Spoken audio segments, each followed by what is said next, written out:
I was just thinking, wow, there is really so much difference between the way that the older generation thinks and the younger generation thinks.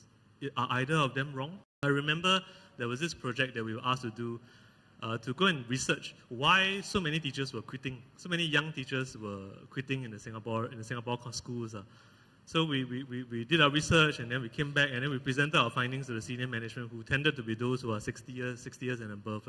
And so our findings was, for this young generation, money is not everything. Sure, money is important, but there are other things they're looking out for. Looking out for work-life balance, looking out for self-mastery, all these other things. But my shock was, the senior management just rejected all the findings outright and just said, how can it be? How can that be the case, you know? And then they just reverted to their policy of increasing pay as a way to retain teachers. So that was, when I sat in that meeting, of course, I wasn't the one presenting, I was still quite young then, watching my bosses get slaughtered by their bosses.